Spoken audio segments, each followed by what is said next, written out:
Écoutez bien cette nouvelle, il y a bien des soldats français stationnés en Guinée. C'est même pas moi qui le dis, c'est le chef d'état-major de l'armée française en personne, le général Thierry Burkhardt. Alors il a été auditionné cet après-midi à l'Assemblée nationale française, en commission de défense. Alors au moment c'était à huis clos, mais il y a un député de la gauche, la France Insoumise, qui s'appelle Aurélien Saint-Toul, qui a posé la question de savoir s'il y avait des militaires français présents en Guinée.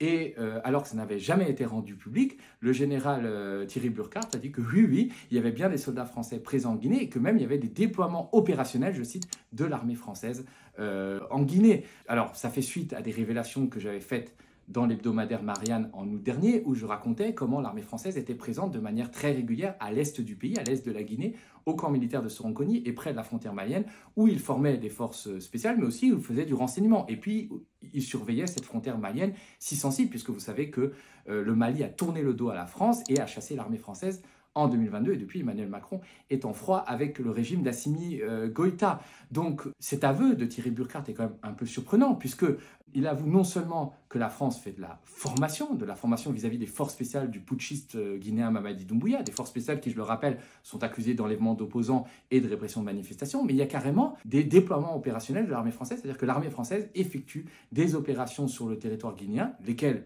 on ne sait pas, mais en tout cas, la Guinée, on le sait, est un pays qui ne connaît pas de rébellion armée et n'est pas victime du terrorisme. Alors on peut se demander si la France est présente sans doute pour soutenir le régime du général Mamadi Doumbouya, qui, je le rappelle, est un ancien caporal-chef de l'armée française et qui est, depuis son coup d'État en 2021, très proche de Paris. Et on peut se demander aussi si l'armée française n'a pas trouvé en Guinée une sorte de refuge quand on sait qu'elle a été chassée des pays comme le Burkina, le Mali. Et ça pose un véritable problème, puisque jusqu'alors, ce déploiement, cette présence de militaires français que j'avais documenté, photo à l'appui, est restée secrète. On m'avait d'ailleurs, même quand j'avais sorti mon article, accusé d'être complotiste, de faire des fake news, alors que c'était tout à fait vrai. Et ce qui est grave dans cette histoire, c'est que le peuple guinéen n'a pas été consulté, n'a pas été informé sur cette présence militaire française. Les parlementaires français, qui doivent normalement se prononcer sur les opérations militaires de la France conformément à la Constitution, ne se sont pas prononcés sur cette question puisqu'ils n'ont même pas été saisis. Et c'est d'autant plus grave quand on sait que la Guinée